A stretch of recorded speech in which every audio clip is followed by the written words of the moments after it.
प्यारे बच्चों, आज हम अपनी पाठ्य पुस्तक के पद्य खंड का छठा पाठ कवि जयशंकर प्रसाद के द्वारा लिखा हुआ पढ़ रहे हैं। कविता है प्रभु।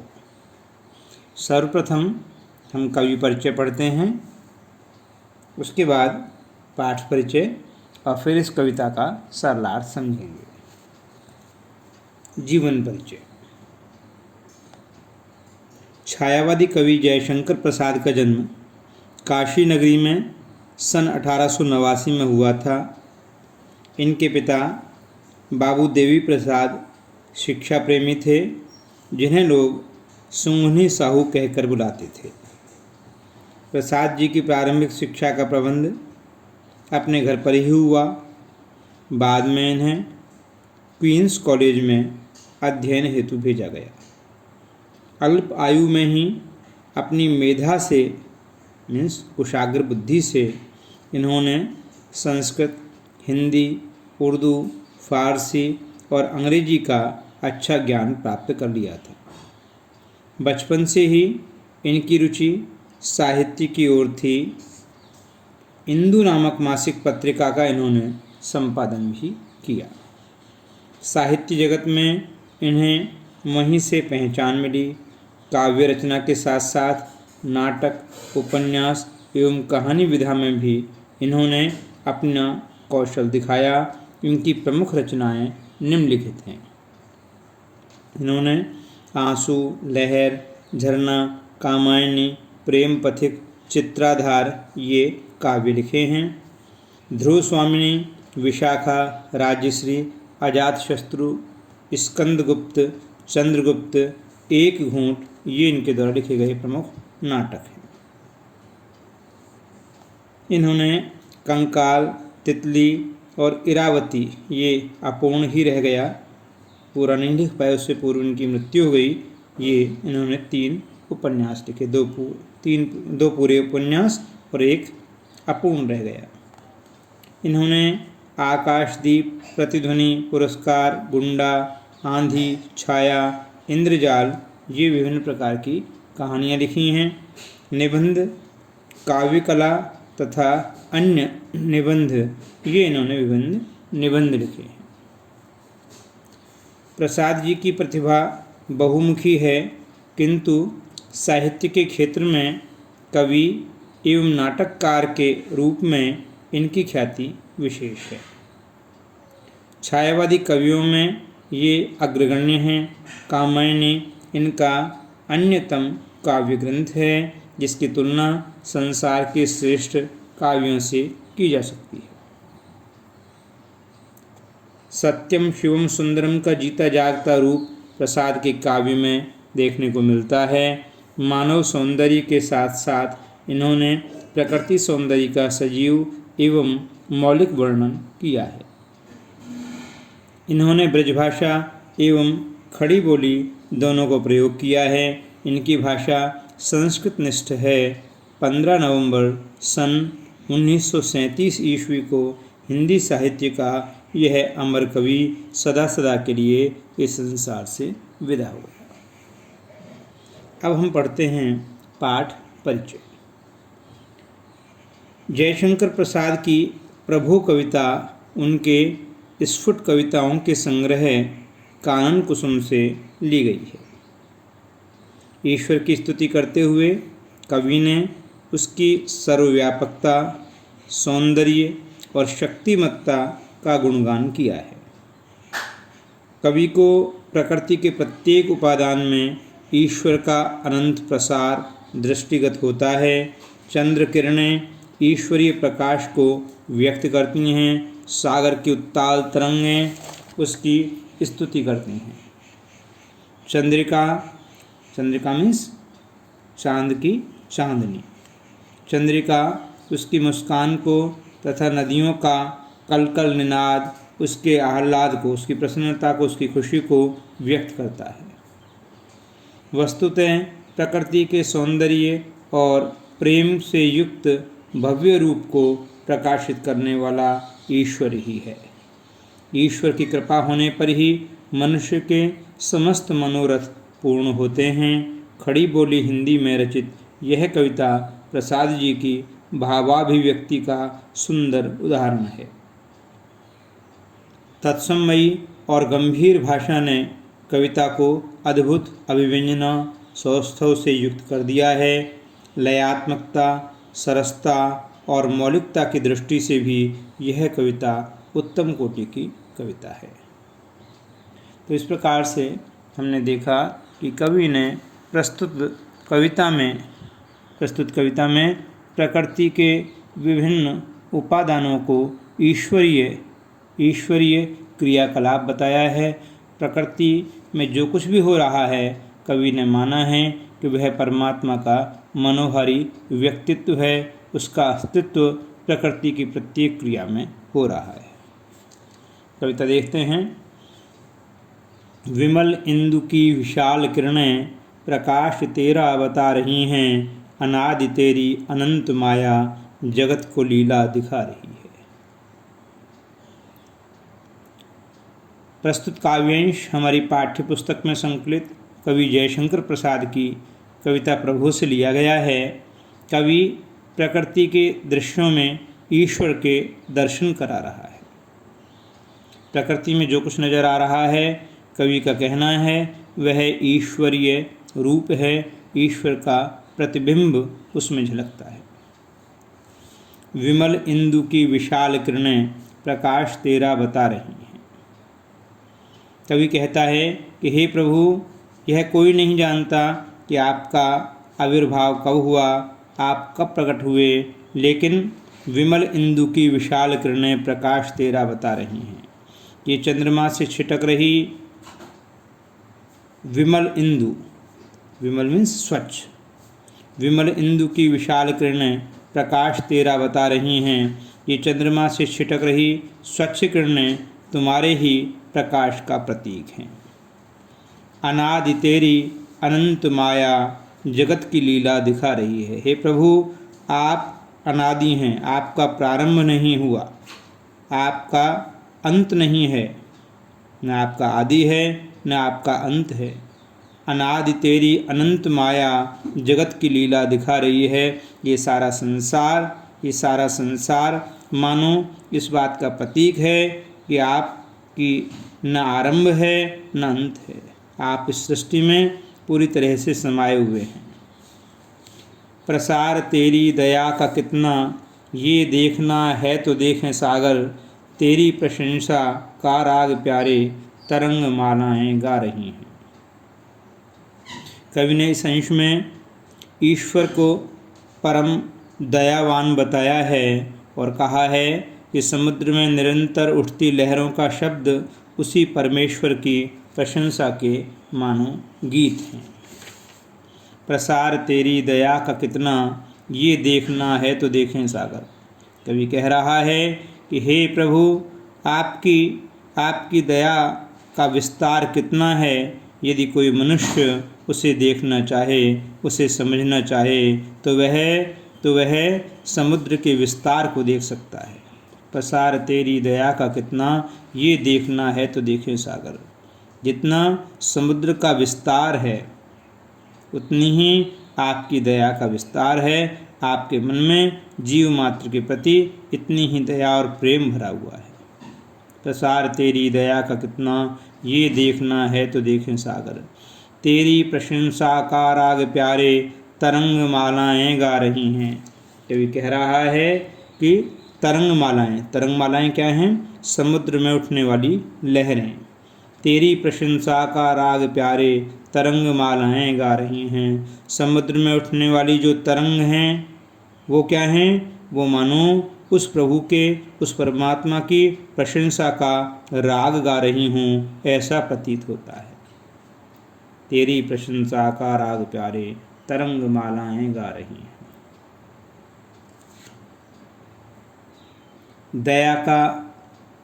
दया को प्रसार तेरी दया का कितना ये देखना है तो देखें सागर। तो दया को सागर के समान बताने में यहाँ उपमा अलंकार का कवि ने प्रयोग किया है। तुम्हारा स्मित हो जिसे निरखना, वो देख सकता है चंद्रिका को, तुम्हारे हंसने की धुन में नदियाँ निनाद करती ही जा रही हैं। कवि कह रहा है कि चांदनी में ईश्वर की मुस्कान के दर्शन हो रहे हैं और नदियों के प्रवाह में उस परम सत्ता की मधुर हंसी सुनाई दे रही है। तुम्हारा स्मित हो जिसे निरखना वो देख सकता है चंद्रमा को। कवि कहता है कि जो व्यक्ति तुम्हें मुस्कुराता हुआ, तुम्हारे उस मुस्कुराते हुए स्वरूप को निरखना चाहे, देखना चाहे, वह देख सकता है चंद्रमा को। वह रात्रि के समय स्वच्छ चांदनी जो चंद्रमा से छिटक करके चारों ओर फैली होती है उसे देख सकता है। आपकी मुस्कुराहट मानो चांद की चंद्रिका के समान है, चांदनी के समान है। तुम्हारा स्मित हो जिसे निरखना वो देख सकता है चंद्रिका को। तुम्हारे हंसने की धुन में नदियाँ निनाद करती ही जा रही हैं और हे प्रभु आप मानो हमेशा हंसते और मुस्कुराते रहते हो। तुम्हारे हंसने की धुन में नदियाँ निनाद करती ही जा रही हैं। नदियों का कल कल छल छल करते हुए बहना, मंद मंद मधुर आवाज़ करना, ऐसा लगता है कि मानो हे प्रभु उन नदियों की जो मधुर आवाज़ है, उनकी कल कल छल छल की जो आवाज़ है वो उनकी आवाज़ नहीं, मानो आपके हंसने की धुन है। आपके हंसने की, आपकी मुस्कुराहट की प्रसन्नता में वे नदियाँ खिलखिला करके तेज गति से आगे बह रही हैं, मंद मंद आवाज़ करती हुई। तुम्हारे हंसने की धुन में नदियाँ निनाद करती ही जा रही हैं। विशाल मंदिर की यामिनी में जिसे देखना हो दीपमाला, तो तारक गण की ज्योति उसका पता अनूठा बता रही हैं। प्रस्तुत काव्यांश में कवि ने नूतन कल्पनाओं के माध्यम से परम प्रभु के अद्भुत व्यक्तित्व की झलक दिखलाई है। कवि कहता है कि विशाल मंदिर की यामिनी में जिसे देखना हो दीपमाला, उस परम प्रभु को जिसे देखना हो, उस परम प्रभु की मंदिर, उसका महल जिसे देखना हो, विशाल मंदिर की यामिनी में जिसे देखना हो दीपमाला। वो यामिनी मीन्स रात्रि। वो रात्रि के समय उस परम प्रभु का विशाल मंदिर, कैसा विशाल मंदिर, जो दीपमालाओं से जगमगा रहा हो। ऐसा दीपमालाओं से जगमगाता हुआ प्रभु का विशाल मंदिर रात्रि के समय जो व्यक्ति देखना चाहे तो कैसे देख सकता है, तो तारक गण की ज्योति उसका पता अनूठा बता रही हैं। वह रात्रि के समय आकाश में खिलखिलाते हुए उन तारों को देखे, उन टिमटिमाते हुए तारों को देखे। आकाश में टिमटिमाते हुए तारे मानो इस बात का प्रतीक हैं कि ईश्वर का, परम पिता परमेश्वर का विशाल मंदिर दीपमालाओं से सुसज्जित आकाश में स्थित है, नील आकाश में मौजूद है। तो तारक गण की ज्योति उसका पता अनूठा बता रही है।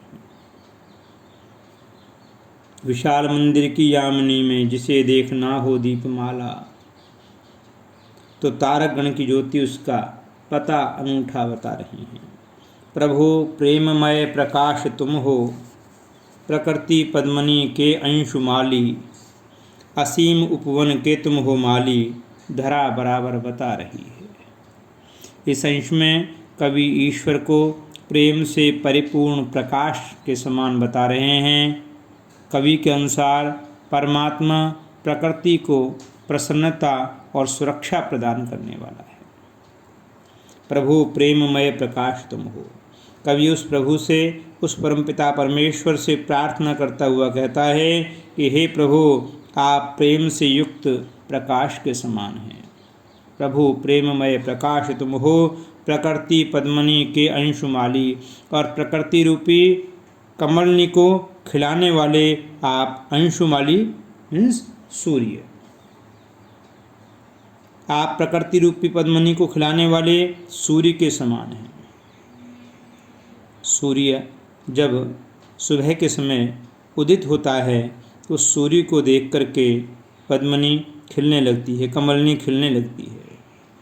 तो कवि ने इस सारी प्रकृति को उस पद्मनी के समान, कमलनी के समान बताया है, उस परमपिता परमेश्वर को सूर्य के समान बताया है। तो प्रभु प्रेममय प्रकाश तुम हो, प्रकृति पद्मनी के अंशुमाली। कवि कह रहे हैं कि हे प्रभु, आप प्रेम से युक्त प्रकाश के समान हो, प्रकृति रूपी कमलनी को खिलाने वाले अंशुमाली मीन्स सूर्य के समान हो। असीम उपवन के तुम हो माली। और ये सारा का सारा संसार कैसा है? ये उपवन के समान है, ये बगीचे के समान है, और आप उसके माली के समान हैं, रक्षक के समान हैं। आप मानो इस संसार रूपी उपवन की रक्षा करने वाले माली हैं। असीम उपवन के तुम हो माली। धरा बराबर बता रही है धरती का ये स्वरूप, खिलखिलाता हुआ धरती का जो फैलाव, यहाँ के लोगों की प्रसन्नता, यहाँ के लोगों की खुशियाँ इस बात को बता रही हैं कि मानो आप इस प्रकृति रूपी उपवन के माली हैं, इस प्रकृति रूपी उपवन को, इस धरती रूपी उपवन को रक्षा करने वाले माली के समान है। प्रस्तुत पंक्ति में प्रभु प्रेममय प्रकाश, तो प्रेममय प्रकाश, यहाँ प्रेममय प्रकाश में प्रकृति पद्मनी, प्रकृति और पद्मनी इन दोनों में यहाँ प्रभु प्रेममय प्रकाश, इन तीनों शब्दों का प्रारंभ चूँकि प्रय वर्ण से हो रहा है। यहाँ कौन सा अलंकार है? अनुप्रास अलंकार है। दूसरा प्रकृति पद्मनी के अंशुमाली, यहाँ प्रकृति और पद्मनी यहाँ पै से बनने वाले दोनों शब्दों हैं, इसलिए यहाँ पर भी अनुप्रास अलंकार का प्रयोग हो रहा है। धरा बराबर बता रही है, बराबर बता, और धरा और बरा, तो धरा बराबर बता रही है, धरा बराबर बता, यहाँ पर भी अनुप्रास अलंकार है। प्रारंभ के दो शब्दों में ध रै वर्ण की आवृत्ति होने के कारण यहाँ अनुप्रास अलंकार है। धरा बराबर बता रही है और बराबर बता, इन दोनों शब्दों का जो प्रथम वर्ण है वो बै होने के कारण यहाँ पर भी अनुप्रास अलंकार का प्रयोग किया गया है। प्रेममय प्रकाश और प्रकृति पद्मनी, यहाँ रूपक अलंकार का भी प्रयोग किया गया है। इसी प्रकार से प्रकृति पद्मनी के अंशुमाली, प्रकृति पद्मनी के अंशुमाली, यहाँ उपमा अलंकार का प्रयोग किया गया है। तो प्रभु प्रेममय प्रकाश तुम हो, प्रकृति पद्मनी के अंशुमाली, असीम उपवन के तुम हो माली, धरा बराबर बता रही है। जो तेरी होवे दया दयानिधि, तो पूर्ण होता ही है मनोरथ, सभी ये कहते पुकार करके, यही तो आशा दिला रही है। कवि अंतिम पंक्तियों में कह रहा है कि उस परम पिता परमेश्वर की यदि दया हो जाए तो व्यक्ति के सभी मनोरथ स्वतः ही पूर्ण हो जाते हैं। जो तेरी होवे दया दयानिधि, तो पूर्ण होता ही है मनोरथ। हे दयानिधि, हे दया के सागर, हे दया के भंडार, यदि तेरी दया हम लोगों पर हो जाए तो पूर्ण होता ही है मनोरथ, तो हमारे सभी मनोरथ स्वतः ही पूर्ण हो जाते हैं। तो पूर्ण होता ही है मनोरथ, सभी ये कहते पुकार करके, यही तो आशा दिला रही है। ये बात कोई एक व्यक्ति नहीं बल्कि सभी व्यक्ति पुकार करके कह रहे हैं कि प्रभु कैसे हैं? दयानिधि हैं, दया के भंडार हैं। और दया के भंडार उस प्रभु की दया सभी लोगों के ऊपर हमेशा होती रहती है, उसी से सभी लोगों के मनोरथ पूर्ण होते रहते हैं। ये बात जब सब लोग पुकार के कहते हैं तो कवि कह रहा है कि यही तो आशा दिला रही है। लोगों के द्वारा कही जाने वाली यही बात कौन सी? कि ईश्वर दयानिधि है, ईश्वर दया का भंडार है। उसी बात को सुन करके मेरे निराश मन में भी आशा की किरण का संचार हो रहा है। मैं भी जीवन के प्रति आशान्वित होने लगा।